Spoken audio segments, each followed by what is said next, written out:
Welcome back to the show. Welcome back to the show.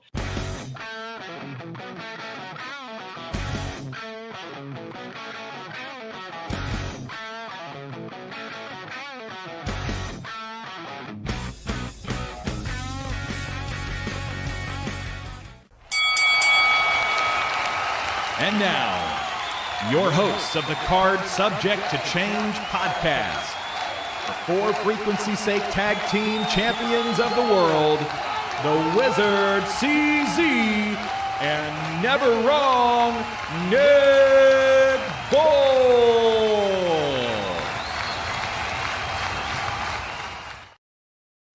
Hello, one and all, and welcome. And of course, Happy New Year from us here at Card Subject to Change. We are the Card Subject to Change podcast, the podcast by the fan for the fan. Of course, we are powered by Low Pies Pizza, built by Durham Remodeling, colored by Ryan Allison Tattoo, and protected by Jared Zook of Country Financial. Glad to have you all aboard in 2025. This is our first official hello to you in 2025. I know we wish some of you Happy New Year if you caught the kick out, but this is our first broadcast of the 2025 calendar year. And we're kicking it off right here, as we'll get to here in a second. Of course, I am your host, Never Wrong Nick Bull. I would be remiss if I did not mention my tag team partner and co-host. We are the co-champs of the For Frequency's Sake Network, and we are defending champions. Wink, wink, nod, nod. He is the one. He is the only. He is the Wizard CZ. Wiz, Happy New Year. How you doing, bud? Happy New Year, Nick. I'm doing great. I'm excited because we are officially the only 7-star podcast in the business right now. And you can tell just by the name, we were in the Tokyo Dome, so we might as well get 8 stars for that. You know what? You're probably right, and we'll have to get into that a little bit later with our host, and I can't wait to talk to him about all things these couple shows that just happened over the weekend we're going to highlight, but really looking forward to seeing his take on the star ratings. And because you know what, it's a joke here. We joke a lot, and that's the joke in wrestling is, hey, Dave Meltzer throws out like stars like he's feeding birds bread at the park. I mean, he just keeps throwing them out. So is there validity to this? We'll find out. And I can't wait to dig into our guest's head, but go ahead, CZ. Go ahead and continue. Yeah, I just before we really get into the point of the episode, I want to give a shout out to SCW Pro, who had an amazing show last night. Now, I'm going to say this tongue in cheek. It was the best show of the year so far. It was. They have an absolute, SCW put on a really good show to kick off 2025 last night. It'd been my first time back in a few months, and hey, it was a standing room only crowd. Over 300 people in the Bluegrass Community Center for that show last night, and it did not disappoint. 4 matches on the card, but I'm telling you, it was perfectly slotted, timed, and booked how they did it. 4 very different, unique matches in and of themselves, and a lot of good things coming out of last night. So head on over to our show page. We posted some pics that not only I, but CZ took from the show. Some interesting pairings in the Rumble, a lot of interesting things going on in SCW Pro, and just wanted to give props to them for an excellent show. I mean, hey, I don't think anybody walked out of there disappointed last night, Wiz. I don't think so either. And I'll give I know I gave an online shout out. I will give an on-air shout out to both 2 good friends of the podcast, of course, Eric Esnay, current SCW Pro champion, celebrating his 25th birthday, 25th, I believe.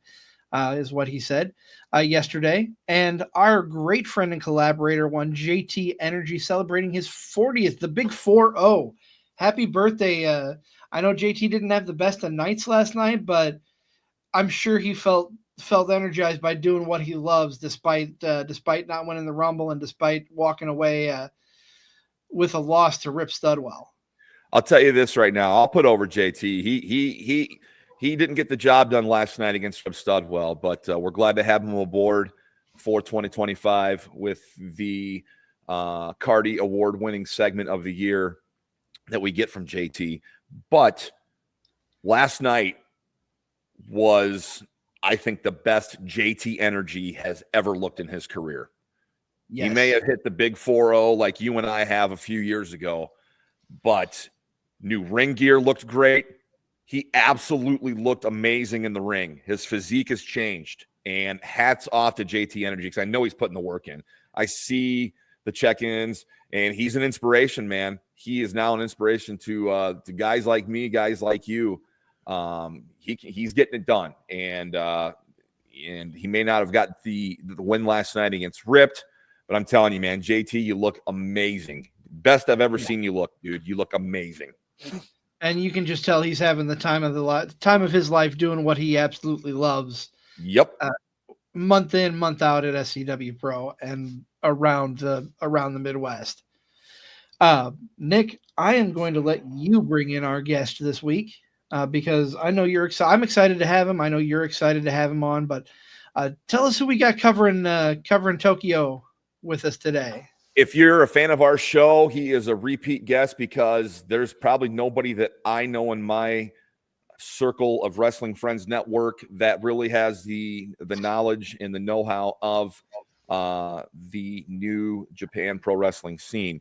And I'm not going to put him on the spot. I know he hasn't been watching it as tightly as he has in the past, but his knowledge is far more superior than you and I just plugging in to something for a few minutes. So we wanted to bring an expert on, talk about of course, New Japan's biggest show of the year, Wrestle Kingdom, but that coincided with the show last night that you and I watched after SCW Pro, being Wrestle Dynasty, where all these different promotions, AEW, Ring of Honor, CMLL, New Japan Pro Wrestling, and Stardom all combined stars for a big show.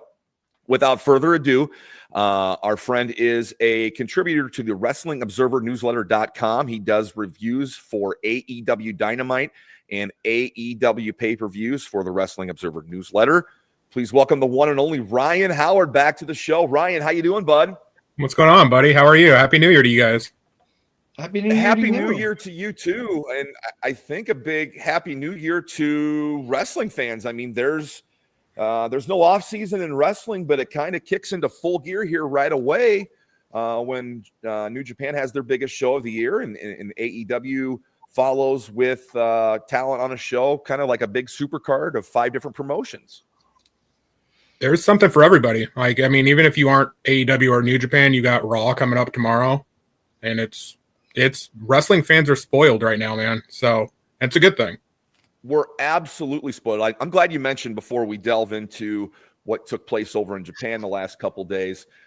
You know, how I don't know if you necessarily have to be a WWE fan to realize the broad and the scope of Raw going on to Netflix. And I love how it's being treated internally by WWE. They're treating this like a mega show, which it should be. It's you're debuting somewhere else after 30-some years of being on cable television. But I think that first Raw on Netflix is going to grab a lot of just innocent bystanders just because of the Netflix thing. I mean, is this bigger than we're building it to be, this Raw on Netflix, this first one? Now we know that The Rock is going to be there as well. I think so. I mean, you turn on Netflix, even if you aren't a wrestling fan, the home screen, it promotes WWE. So this is going to get more eyes on a show that would normally, they've been getting like 1.7 million on USA. I mean, who knows what ratings are anymore, because with streaming services, you really don't know. Because same with AEW and Max, that whole talk probably goes out the window, and which is probably a good thing because that's what everybody talks about is ratings. But right, people are locked in on deals. That's all that matters. They're going to be on TV for years to come. And this is going to get a lot of eyes, Raw is, and you get The Rock announcing beforehand. So that there's not a will he, won't he show up. You know he's going to be there, so that'll get more eyes on the product as well. So correct. I mean, I made the argument that 2024 may have been the best year in wrestling history, just with the popularity of it and just pop culture again, the numbers, the sellouts, the shows. I mean, I don't know what they're expecting for numbers, but I anticipate more people probably have Netflix than they do Peacock, right? Yeah, I mean, I would assume, right? I mean, is that wrong to assume that? I mean, Netflix kind of goes hand in hand with with streaming. They're kind of the head of the streaming, phenomenon. So I would think more people have Netflix, more people are going to see that's going on and might tune in. So I love how they've handled it and booked this thing to the gills. Yes. Rightfully so, too. I mean, that's a loaded card. That's a pay-per-view or premium live event quality card. And so you got Rhea versus Liv. I think you got Rollins and Punk main eventing is perfect. And then I would assume you start with Roman and Solo. Roman and Solo, and The Rock is going to be there. What's Paul Heyman going to do? There's a lot going on. So, like John Cena is going to be there, I believe. Yeah. So correct. Yep, you're absolutely right. Farewell starts tomorrow night. And then the rumor is it's him and Cody at Mania, or that's what I've read, and it's that's interesting, but it's that's going to be seen as last Mania, so that's an interesting if they decide to go that way. That's what at least was the rumor. I've seen that. I've also seen possibly Gunther Cena, a Gunther Goldberg, and I guess the popular one now is a Gunther Rollins. So I'm intrigued by that. I like to see how we get there and how that goes off. I think that would be a brilliant match. But and speaking of Rollins, Becky's expected back too. So I mean that's another big name. Exactly. And Charlotte Flair is supposed to be coming back here anytime. So there's the stars are kind of aligning for wrestling fans all over the world. I mean, there's something to watch. And I think having a viable, a competitor like AEW just makes things better. We got options. There's wrestling on all the time now. They're going to force each other's shows to be better because they want to be the best. Competition is great. So we're the winners here. Let's watch these. Let's just sit back and watch these two tear each other apart and just enjoy the rewards, right? Yes. Fine by me. Yeah, for sure.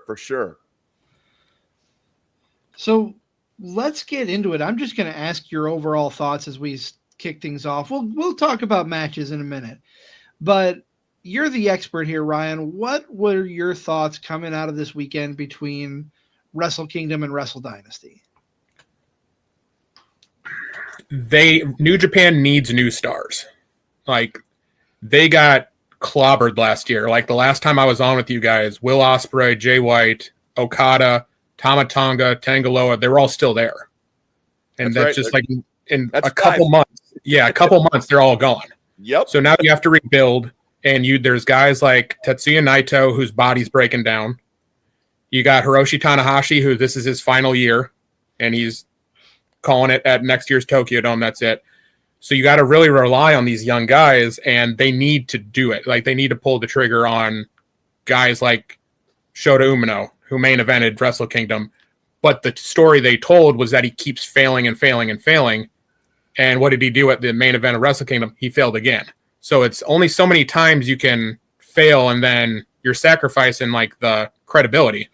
It's Absolutely. Could it be comparable to Cody's story when Cody lost to Roman the first time? I could see that. I mean, the good thing is I was waiting for. I didn't think he was going to win against Sabre, but Red Shoes, the referee, is his father, and it would be very fitting for him to count the three whenever his son. He's going to win the title. It's just a matter of when, because you could tell by the way it's booked, he's New Japan's guy. Yeah, I would go with Yota Tsuji, because I think he has the more complete package and overall look, and I like his matches more. However, I think he's destined almost to be a level below Umino, maybe. But they just need to get going on the young guys. This needs to be the year where, if Takeshita sticks around New Japan, he apparently signed a 1-year contract with New Japan, in addition to AEW, if they can make him into world title contention, that's a star that AEW can have and also New Japan can have at the same time. So you've got Nick over there drooling. I do. He's my favorite guy to watch in AEW. Oh yeah. Outside of tag team stuff, he's my favorite guy. He just, to me, he's not Lex Luger. He is the total package for a dominant heel that can wrestle. Mm-hmm. He's Not a great talker, but he doesn't need to be because he's got one of the best talkers next to him. All he has to do is just go in the ring and do his thing. Eventually he's going to have to cut promos at some point, but I love how he's developed, and I think he's future world champion in either New Japan or AEW in the next year and a half, tops. Yeah, I agree. I really do. One of those places I do. He had the best back-to-back weekend, or the Wrestle Kingdom and Wrestle Dynasty. I mean, his match with Shingo at Wrestle Kingdom was arguably the best on the card, even though it only went like 11 or 12 minutes. It should have gone longer. We can get into that. That's fine. But then his match with Ishii, if it wasn't for Kenny Omega versus Gabe Kidd, that would have been the match of the night. Mm-hmm. So, I mean, you're getting the most out of Takeshita, and he's getting the most out of opponents too. I mean, his opponents have been great. You can't get a bad match out of Ishii. So. You're right about Ishii, but I thought that match against Takeshita was probably the best match of Ishii I've seen since his resurgence on American television, coming into AEW and being on TV. I was just like, wow, he's still able to go, and it still looks good, and it's stiff, and Takeshita responds well to it. I just thought those two were good dance partners together. I really did. Yeah, agreed. Now, we're talking about talent. I remember something we talked about last year, and that was the House of Torture. You were not a big fan. Is that are they still the redheaded stepchild over in Japan? They're still doing exactly what they were doing a year ago, and they were doing a year before that, and before that. It's the same shtick, and I feel bad for guys like Ren Narita, who's like one of those young guys I was talking to you about.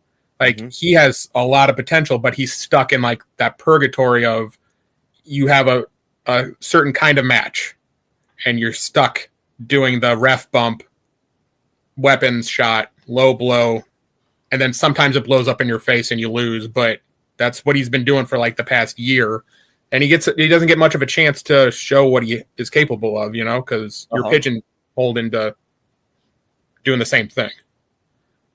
It sounds like they have a similar problem to a qualm that I have with AEW off and on throughout the last couple of years, and that's building new stars. It sounds like they don't really know, at least right now, how to do it, how to pull the trigger and get those new stars elevated to where they need to be. Yeah, I agree. Because even if you with the House of Torture stuff, when Jack Perry came out, I forgot he was part of House of Torture. They never mentioned that, and that's one thing I was surprised they didn't mention more about Wrestle Dynasty on AEW programming, considering the amount of talent that they had going over there. Correct. But it's like maybe they didn't want people. I don't know if they didn't want people tuning in because Collision was on at the same time. But I mean, well, what was weird about it is you have storyline the Bucks working from home, yeah, and then maybe they didn't want to talk about the Bucks being over there. I don't know. That was very weird. I thought it would be more promoted. Yeah, and then kind of one of the biggest reasons I turned into Dynamite. Sure. And then when they at World's End, when Kenny Omega returned, Tony Schiavone's like, "Oh, I wonder if he'll be in ring shape anytime soon." And I'm like, "Dude, he's already booked for January 5th." The world knows. Just tell the crowd. Yeah, just tell them. I mean, unless they didn't want to but if you're an AEW fan, you're gonna you know pretty much what's going on with these guys. I mean, it is very weird that they didn't mention anything except Mercedes, her match against Mina Shirakawa. That was the only thing that was brought up on actual TV. So, well, that could also be because Mercedes is the most overpaid wrestler in AEW. Possibly, she earned her paycheck at the last few months. I'm going to tell you what. I'll say my Mercedes Moné thing, and then I have a fantasy booking question for Ryan when it comes to New Japan. I thought that was Moné's best match last night. Was I thought the best match that I'd seen of hers that she's had back. Really? Okay. Here's why. It kept my interest. Her other matches just don't for some reason. I've just never been a big fan of her. I respect the body of work and what she's done. I've just never been a fan of her, but I thought last night was one of her more intriguing matches. And I thought Mina Shirakawa was tremendous as well. Hats off to both of them, because I thought it was a very physical and entertaining match. Yeah, I agree. Like the first half of this year, like 2024, she was really struggling to find almost her place. And like, it was like, where's the old Sasha Banks, the Sasha Banks that we've grown accustomed to. But this last few months, like the 2 matches against Chris Statlander and then the match at the Battle of the Valley with Hazuki were the 3 of her. If I had to rank her all-time matches, they would maybe be in the top 5.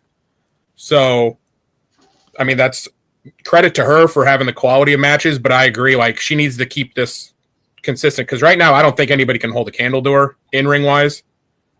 But, I mean, not eventually... not on that roster. Not on that roster right now. And they have a lot of good people, and they have a lot of good female wrestlers on the AEW roster, but it's like, you look at the roster, you have no idea who could beat her for the TBS title right now. Correct.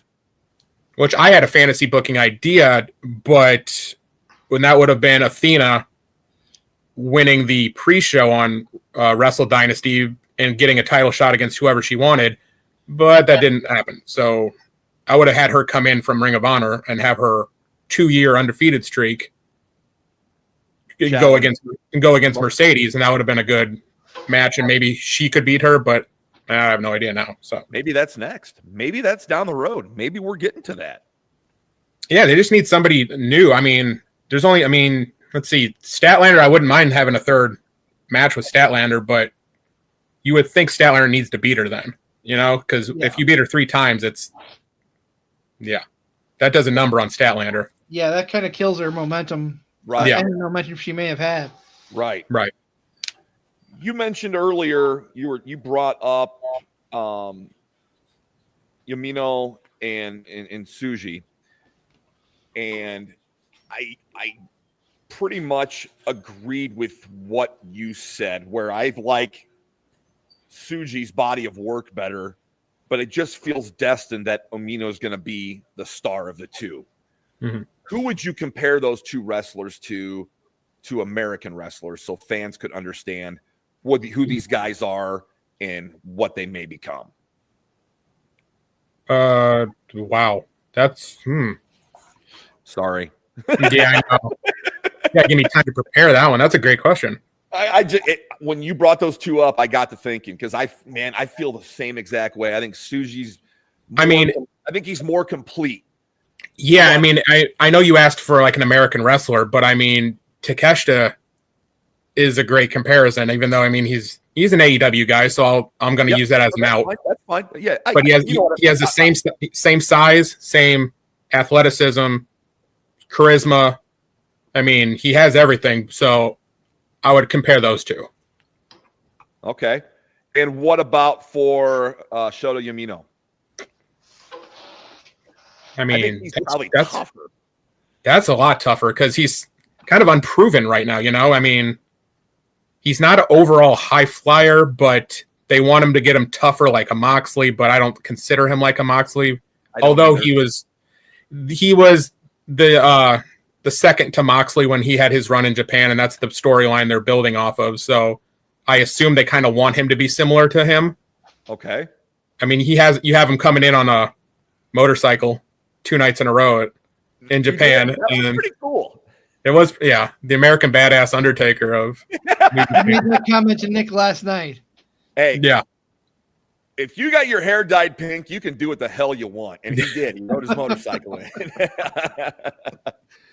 Yeah, I couldn't think of a wrestler for Yumino. He's kind of It's a hard thing. I kind of put you on the spot there, but I mean, I couldn't think of one either. So, if I think of one, I'll get back to you on it. Awesome. I'm trying to think. Yeah, because that's a great question. Because I mean, he's not a bad wrestler at all. You can get into his matches and he holds your attention. It's not boring at any stretch. But the crowd just has not bought into him yet. And I say yet because it's still a possibility. You don't throw in the towel on him already. Right. So I'm thinking something will happen. I hope they don't just bail out and turn him heel, because that'd just be a cop out, And I just don't want him to turn heel, and it's just wash our hands. He's a heel now. That's it. You have plenty of heels. You have Gabe Kidd. You have David Finlay. You got Narita. Another person who's injured right now is Yuya Uemura. He wasn't on the card last night, but he's injured. He's another young guy. Yep. So, I mean, I would stay the course with him being the babyface, trying to get the title, eventually getting the title. Maybe he wins the G1. I'm not sure. Maybe he wins the New Japan Cup. But I think Sabres needs to have a longer reign right now, so he deserves it. Let me ask you this, though. We talk every once in a while about someone being a better chaser or a better title holder. Do you think he's better in that chaser position? Or do you think the title would help elevate him that much more? I think the title would elevate him, but he would need a good run. Like, I don't think just like a couple month run would do the trick. That's why I think with Sabre last night, I don't think he needed to lose the title to either Umino or Ricochet. Like, he needed to look strong on both shows. So I like with my feeling with Yota Tsuji was I think they should have pulled the trigger on him immediately. Because if you go back to Okada, they pulled the trigger on him immediately. Like, they had the shock of him in, I think, 2012 or 13. He won the IWGP title like right away. And so that whole year was spent of him proving himself to be like, hey, I'm one of the best. And they were right. So, I mean, what's the problem if they did it again with the Yota Tsuji or Umino? Because right now, Umino's failed multiple times. Like I said, you don't want him to lose more and more. But you're going to have him win eventually. So. Right. And it seems it's almost ironic. You've got a wrestler like Zack Sabre Jr., who is the title holder right now. He can hold that title for another 6 months while these guys develop and get better in 6 months. You know, so they're in a good spot where they've got a respected veteran champion. They can run with that for a while these younger guys develop, catch up, and then they can become big stars when they knock him off. So I think the longer that Sabre's the champ right now is probably the better it's going to be, not only for those guys, Tsuji and Yamino, but also for wrestling fans as well. And if anything, like, it's not just like Umino and Tsuji, but Gabe Kidd stock rose big time last night. He could be a guy. Let's go ahead and talk about that. I mean, we don't really break things down in order right here around here, and we skip around a lot. Let's go ahead and talk about what everybody's talking about. You know, it was definitely the match of the card. Is it the match of the weekend? Yeah, for sure. And give a background of Gabe Kidd to people who wouldn't know who he is outside of this match and how this match came to be. Part of Bullet Club War Dogs, the young stable, not just Bullet Club. Is War Dogs are usually are the top guys. I mean, the top young guys in New Japan, like your Clark Connors, Driller Maloney, David Finlay, Gabe Kidd. Like, these are the guys, the match workhorses, I would say. So Gabe Kidd, such a great heel, just almost authority character.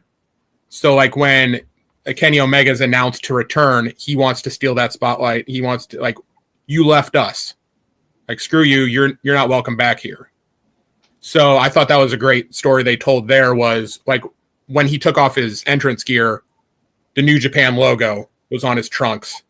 He's like, I'm New Japan, you're AEW. Like, screw you. Like, you know what I'm saying? So sure. I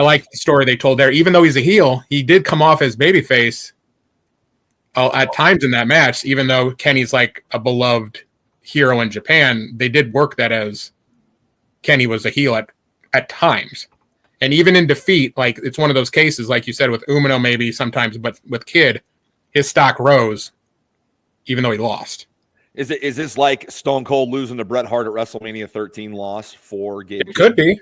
Yeah, it could be. I mean, yeah, the visual definitely was with all the blood that they... I mean, you're losing to a respected person, but, man, the fans were with you at the end. And that's what made Austin, sent him into the stratosphere.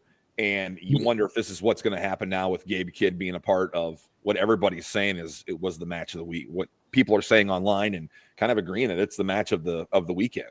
I mean, you could very well salvage this loss and have Gabe Kidd win the New Japan Cup in like March or April, and he gets a world title shot and nothing's lost. You know what I mean? So yeah, Zack Sabre has plenty of challengers. It's just a matter of who they pull the trigger on to eventually beat him, whether that be at Dominion, New Beginning, and that's way too early, but I don't see. Yeah, so they have options. So, and then with Gabe Kidd losing that match to Omega, of course, after that match, everybody wants to see part 2.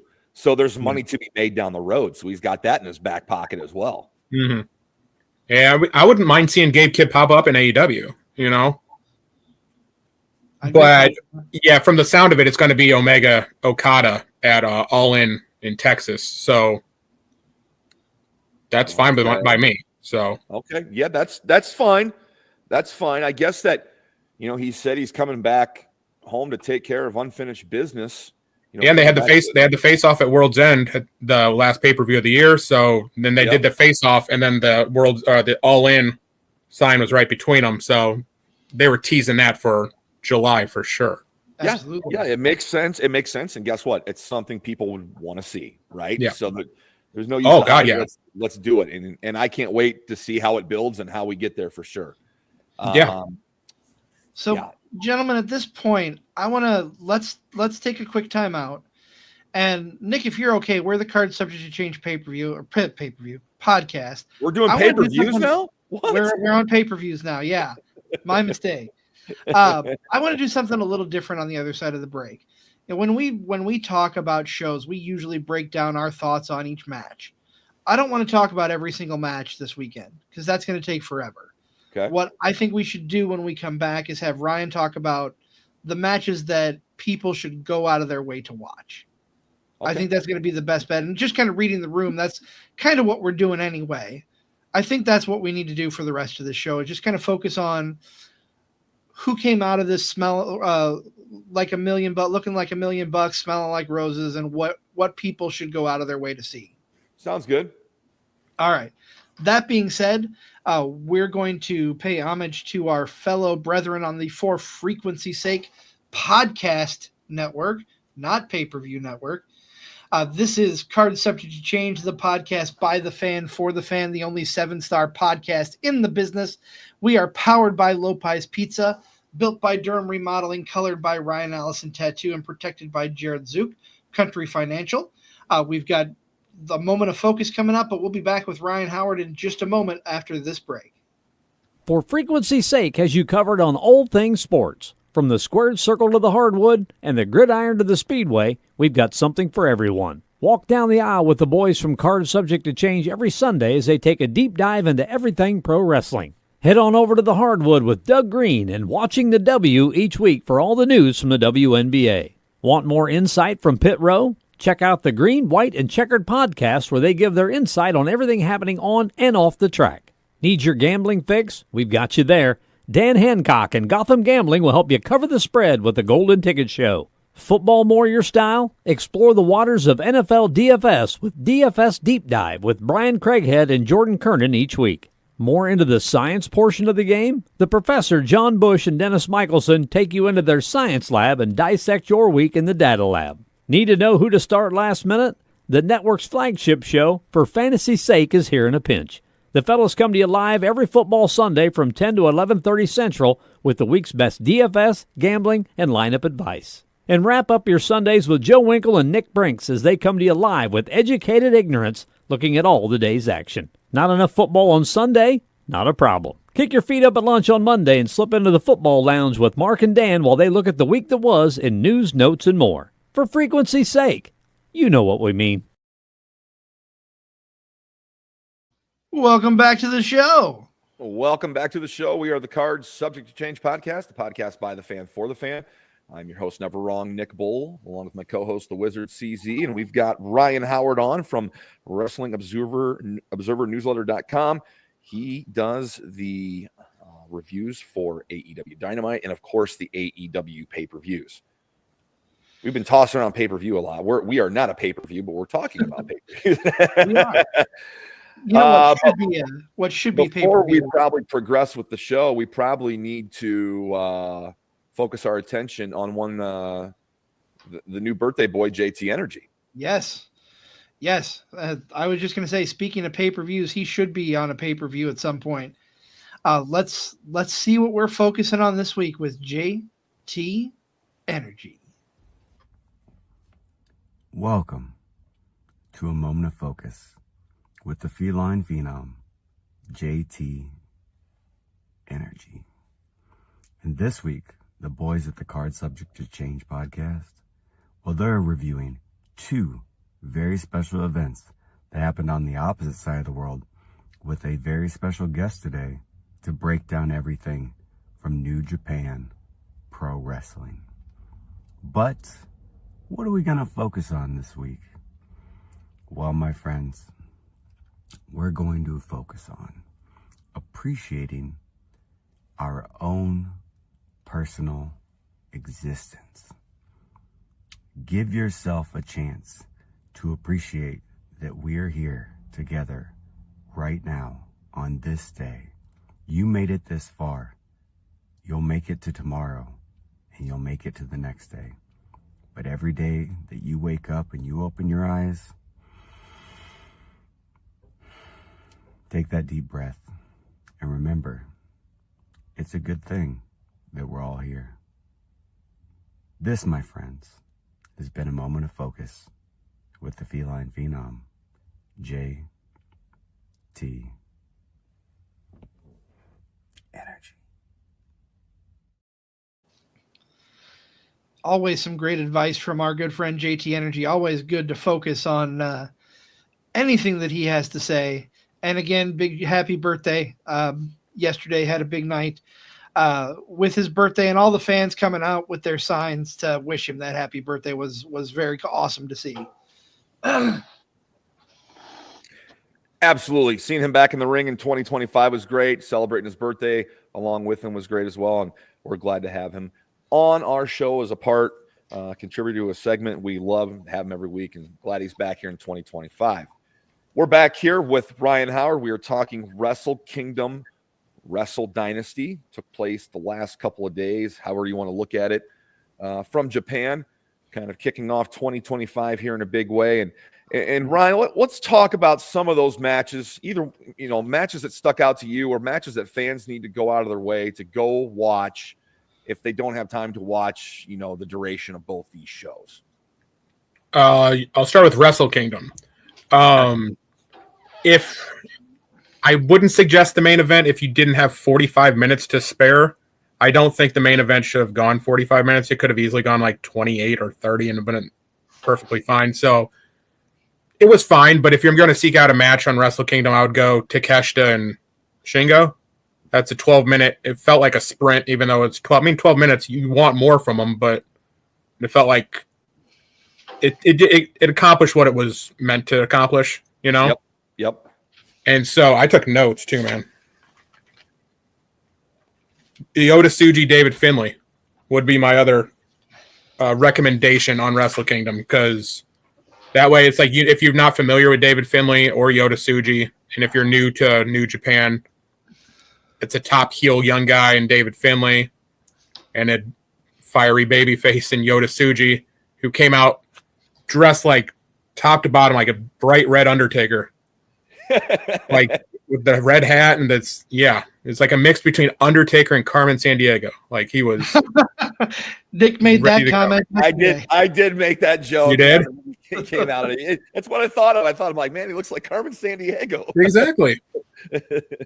But I mean, there was the women's match was Mayu Iwatani versus Azumi, and that only got like 7 minutes, but it was like an all-out sprint. So if you want good women's wrestling, and if you're not familiar with Japanese women's wrestling, seek that match out. I think it went like second or so. Okay. And everything else on Wrestle Kingdom was hit or miss. I mean, if you want like bad wrestling, watch the Rambo, the pre-show. Okay. Because that was just brutal. It was like 35 minutes of old guys from the past mixed with guys who just weren't on the card, like a Sonata or Taichi. Great Khan wasn't on Wrestle Kingdom. He was in it. But it was mixed with veterans like Kojima, Hiroyoshi Tenzan, and that part's like sad because a lot of these guys aren't moving very well. Like Kojima still does, but it's like Tenzan struggles to move. Sure. You got Yano, Togi Makabe, Yuji Nagata was in it, but it was like very, very slow and boring. So if you just want boring wrestling, I suggest that one. But So before you move on, Ryan, yeah. Boring aside, for those who don't know what the Rambo is, talk about the concept of the match and what people would see normally during this match, because it happens every year. Yeah, it's always on the pre-show, and it's just to get the crowd going, and it's essentially their little mini Royal Rumble, where, like, last night it was randomly like 17 guys, and usually it means nothing, but last night, or Wrestle Kingdom, was a world title shots on the line. So they really upped that, and Hiroyuki Goto won, and it's going to be his first world title shot in, I think, like 9 years, they said. So, I mean, he's going to be, I assume, next in line for Sabre, so it'll be a good match, but it's one of those things where it's usually just a real mixed bag of guys from the past and guys who aren't, current guys who aren't on the card. It's just a way to get them in front of the Tokyo Dome crowd. See, and it's kind of like the Andre the Giant Memorial Battle Royal, just get people on the card who aren't in front of a match. Yeah, but instead of like everybody starts in the ring, it's just the Royal Rumble, and they come out in like 60-second intervals, I think, or even less than that. So you can't really get into it much, but it's one of those things where it gets the crowd going. It does its job. But last night, or the Wrestle Kingdom, was just, it was brutal. It's a little bit different too. Can't you get eliminated by pinfall or submission as well as going over the top? Yeah, that's really what it is. It's over the top, pinfall or submission, and that's really, I mean, guys get eliminated quick. They pile on top of each other to have quick eliminations to clear the ring, and one of those things. So it was interesting they put a world title shot on the line, because considering everybody who was in it, but Sabre needs opponents, so Goto will be more than fine. Right. If I had to pick, I would choose the pre-show from Wrestle Dynasty over Wrestle Kingdom, if you're going to watch a pre-show. Ryan, you brought up David Finlay. I want to talk a little bit about him. I've heard rumors that his contract may be coming up in New Japan. Is he still with them, or is he going to be going elsewhere soon? What do you know about his status in New Japan? Oh, he could be. Okay, look, last year when I was on with you guys, I was like, oh no, Okada's sticking around. Ospreay's sticking around. I was wrong. It's all right.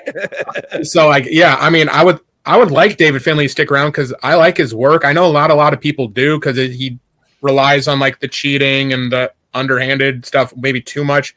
But I thought the last 2 nights he had great matches and shown that if he's consistent enough, he could be a top guy, at least for a little while. He could hold the world title easily. Mm-hmm.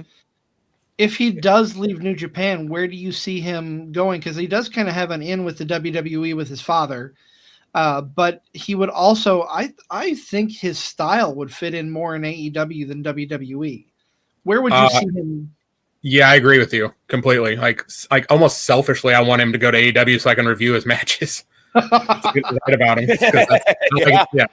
But I also, I mean, maybe he would get pushed in WWE, but I always worry that these guys will be pushed quick and then forgotten about, or just be in the undercard, like Andrade. You see him in WWE, and like you want him to be pushed, and that's this thing I worry about too, about Penta coming into WWE.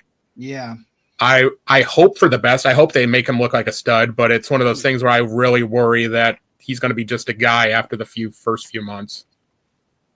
I hope I'm wrong on that one, because I want him to succeed more than anything. I had that feeling too, and I hope we're both wrong. I want to see him excel there as well, and I'm going to be interested to see how they handle him and what they're going to allow him to do and what he can or can't do, type of deal. But it's going to be interesting to see. But I agree with you on David Finlay having a good weekend. I thought the Finlay Brody King match was just two guys beating the crap out of each other, and it was fun. It was entertaining. It comes in at 12:53. It's not too long. It's not too short.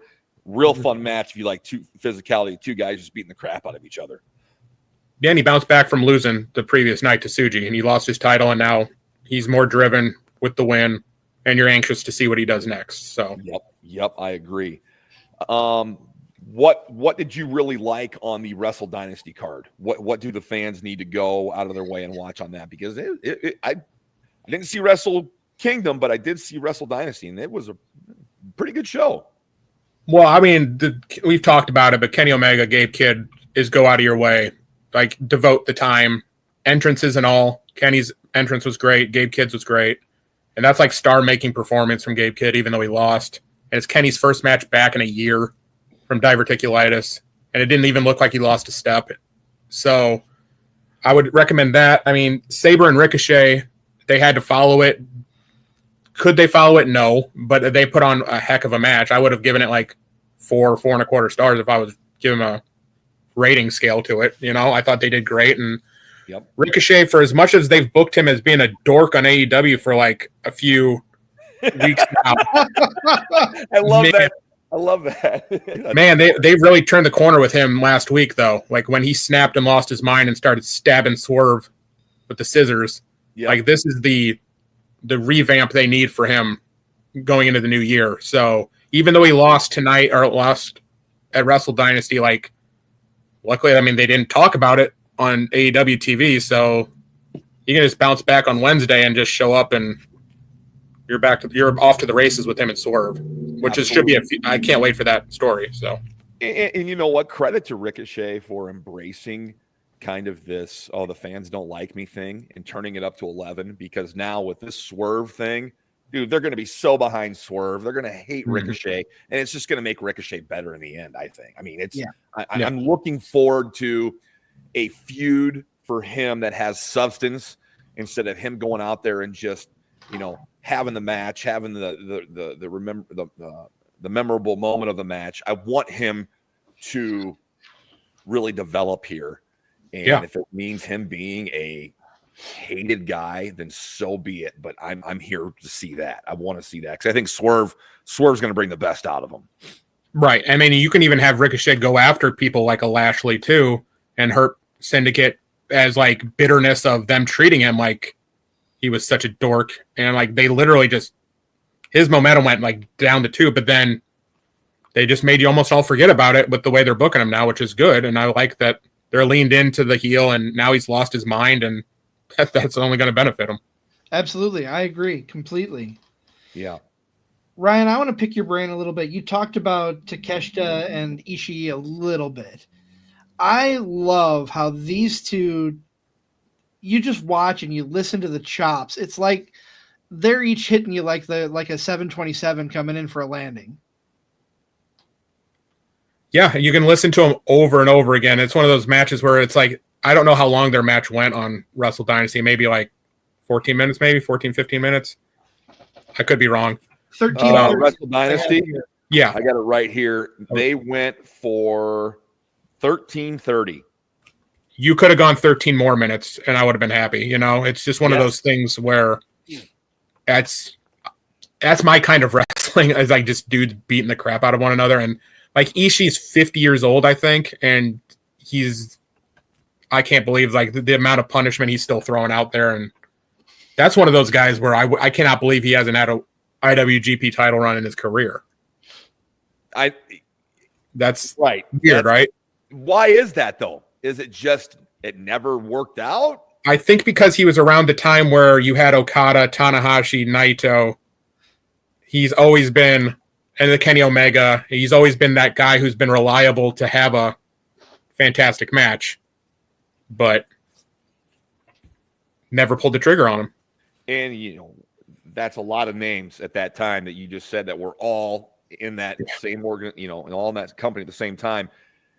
Hey, you got lost in the shuffle. I mean, it's easy to see why he did, and it's not a shortfall of his. But yeah, you're right. Mean, I could have watched 26 minutes of these guys beating the crap out of each other. Absolutely, probably.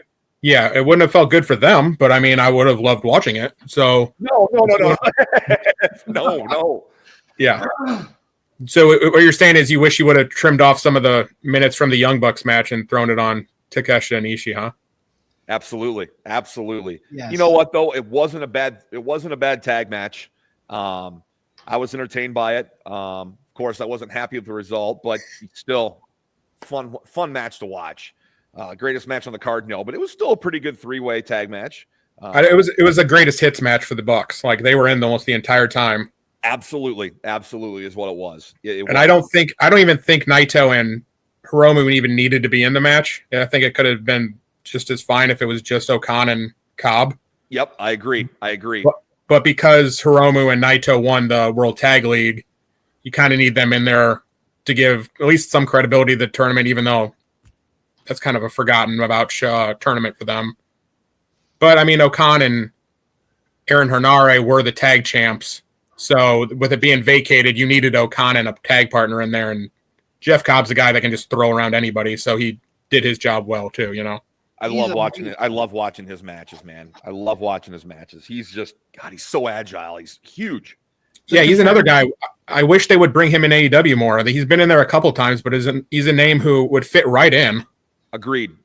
That's a guy I think that I would love to see over in AEW on TV weekly. I'd tune in to watch his matches, watch his stuff because he's good, man. He's so big, he's so good, and he's so good on his feet. Like he's Rhino, but with better feet. If you know what I mean, is what I look at him and I think Rhino, but I'm like, he's got better feet than Rhino. He can move better than Rhino, but knock to Rhino because Rhino's a stud. But he's an agile refrigerator. He is. He absolutely is. I mean, he doesn't have like the girth and the width of a Bronson Reed, but he is big enough. Like, I love to see more Jeff Cobb stuff.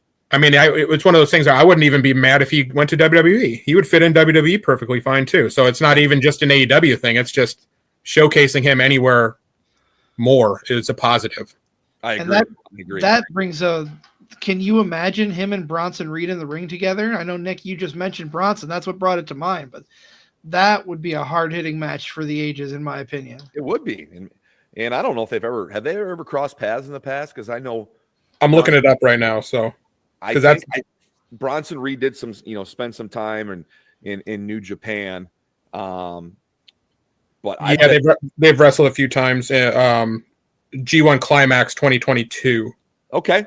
So they've crossed paths before. So maybe in the foreseeable future we see it. But I would definitely be for it.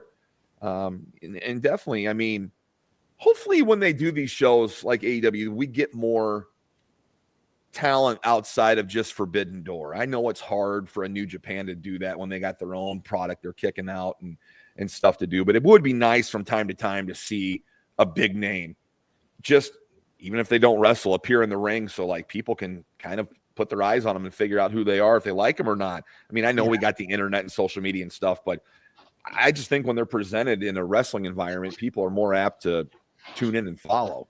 Yeah, AEW needs to do a better job of building matches multiple weeks in advance. Like they've been doing it better recently in recent weeks, but it's one of those things where they rely a lot on Twitter and social media to promote matches right before the show. And if you don't have social media or Twitter, you're alienating that part of your fan base and you're just watching the show going, oh, this was announced on Twitter. Oh, okay. I didn't know that. And so that's one thing I wish they would do better. And they have to an extent recently.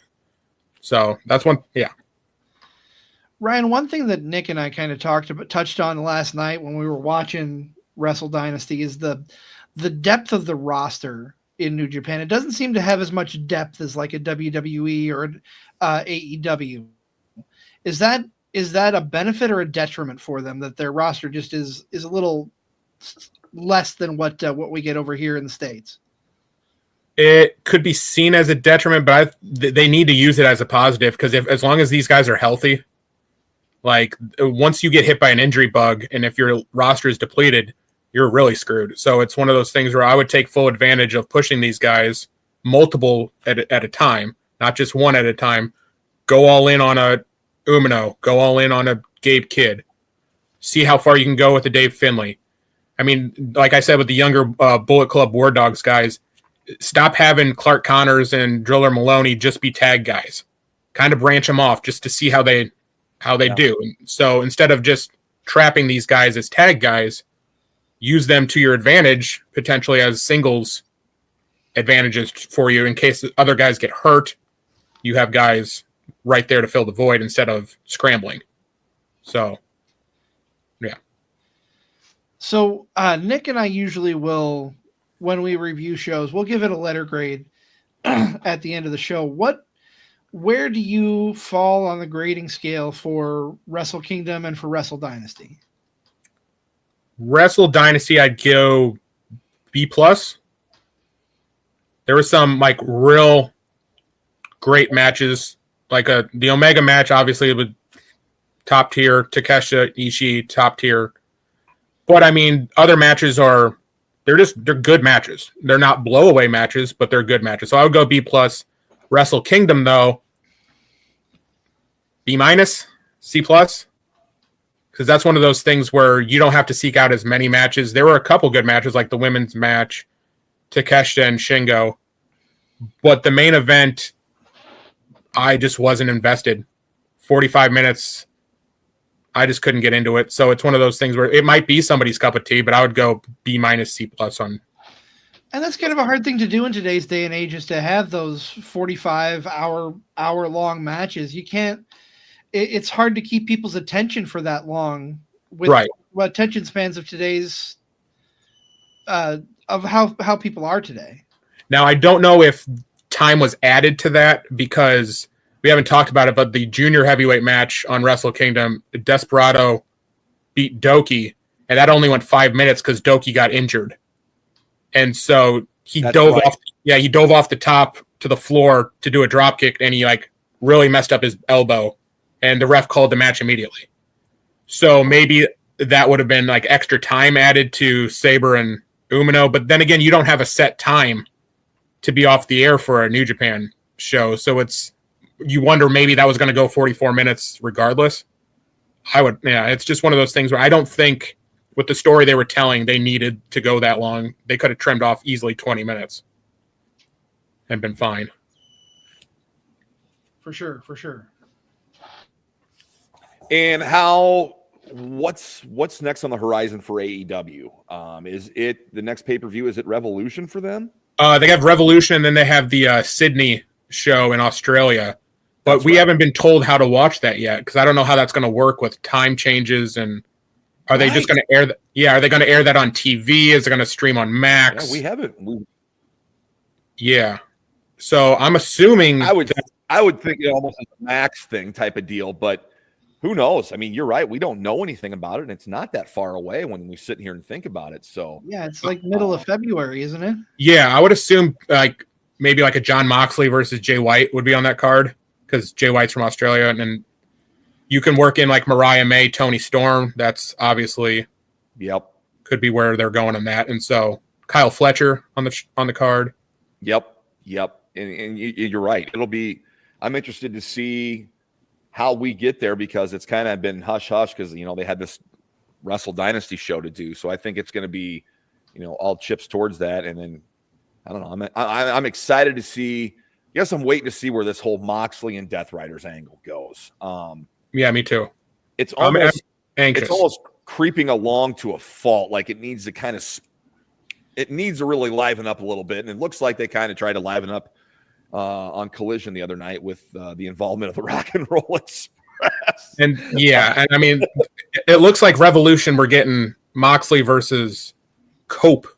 He's no longer Adam Copeland. What do you think about that? I mean, why can't you just be Adam Copeland and have people call you Cope? It's like they drove home that on commentary on Wednesday, and I was just to the point where I was like, I know, slamming my head against the table. I'm like, I know, I get it, but it's like you were Edge all this time, and then you were Adam Copeland for a full year. Like, why does it matter? But that looks like to be where they're going. That's probably going to be Revolution. It's one of those things, though. We haven't seen the actual AEW World Title on TV since Wrestle Dream. It was whenever Moxley won the title against Bryan. That was Wrestle Dream. Yeah, we haven't seen the title. It's always been in the briefcase. Was that October? Yeah, I believe so. Yeah, I think it's October. So we're going on like 3 months. Yeah, you're right. Of it not even being on TV. And it's just, I mean, they got to like clean that up a little bit. Like get to the point of the briefcase. Why? I mean, I like the story of the Death Riders, but like you said, they need to be more urgent about it. Like people are losing interest. You need to keep their interest instead of just the same Moxley promos over and over again. And not showing that title, I think it lessens the value of the championship by having it in that briefcase, allegedly. Not seeing it do we need to see it every week in and week out? No, but showcase it because that's your main title. What are you doing by not having it a focal point on your TV shows? Mm-hmm. Like they don't even need to bring it to TV. Like they're not going to show it. Yeah, Moxley just have it at his house. Absolutely right. You're absolutely. It's very odd. It's a very odd thing to do. I mean, I like they wrote off Darby Allin so he could probably climb Mount Everest. Hopefully, he does okay in that. But when he returns, there's a guy who you could possibly have beat Moxley. Mm-hmm. So he's been involved. He's been involved different times with this angle for sure. So yeah, there's plenty of threats for Moxley. I mean, you got. Sure. I mean, Will Ospreay. Will Ospreay is the most popular guy on the roster right now. Mm-hmm. I would put the title on him yesterday. Like it's one of those things where you strike while the iron's hot with him, and I know him and Okada had like one of the best matches of the year at World's End in that Continental Classic final, but it's like Ospreay needs to do something, and it needs to be main event level. I agree. You got to strike when the iron's hot. You never know. You never know what's going to happen. You know, he could knock on wood, something happened to him and be out for a year or something. So look at Adam Cole and MJF. You got to strike. Exactly. Yeah. You're exactly right. So for sure. Any final thoughts on this weekend in wrestling from either of you? Nick, you want to go? It was fun to watch the show.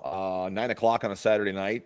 You know, different time, obviously, with the times being different from the other side of the world. So it's kind of cool to go to a live show that started at 6 and get home and watch a live show that's going on all over the world. So we're getting in it deep here. The year just started and it's kicked off, and there's a lot to talk about. A lot of good stuff so far, and I'm happy to know that. It's good to see that we got a lot of year left, and there's going to be a lot of good wrestling. Got a lot of good stuff in wrestling this year. Yes. I mean, to bookend my Saturday by watching one Japan show and then ending it at 9:00 at night through, I lasted till about 1:30 in the morning with another show.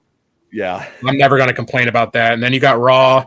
Even though I'm not a big WWE guy, I don't watch every single week because 3 hours is a lot for Raw. I agree. Me. Yeah. And now that SmackDown's 3 hours, I can't do 3 hours. And so on top of all the AEW stuff too, we're spoiled. Like wrestling fans are spoiled, and that's a positive, but it's also maybe a negative too, because we get so much that we have to pick and choose, and we only have a certain amount of time. So you miss some stuff. So you have to rely on others to maybe suggestions to what to seek out. So absolutely. Well, Ryan, we, as always, appreciate you coming on, giving your expertise and your opinions. So thank you so much. And obviously we'll have you back. Yeah, for sure. You know, whenever and anytime you want to come on and talk AEW, I know you cover the pay-per-views. You're more than welcome to shoot the crap with us here over the pay-per-views. Just let us know. Yeah, for sure. I'd be happy to be on. So whenever you guys want me, I'll show up. So always a pleasure to talk to you guys. Love to hear your thoughts and stuff. Love to hear your thoughts and views on wrestling for sure. And we'll definitely get you booked to come back and do an AEW show this year. Maybe two. We'll see for sure. But we want to thank you for coming on here. Really appreciate it, Ryan. Yeah, man. Thanks for inviting me. It was a lot of fun. Absolutely. That is going to wrap up this edition of Card Subject to Change. We will see you on Wednesday for another episode of The Kickout. We are the podcast by the fan, for the fan, powered by Lopez Pizza, built by Durham Remodeling, colored by Ryan Allison Tattoo, and of course, protected by Jared Zook of Country Financial. We'll see you next week right here on Card Subject to Change.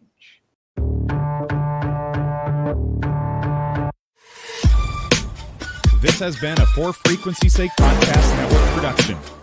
For more great content, subscribe to For Frequency's Sake on YouTube, Facebook, and Twitter.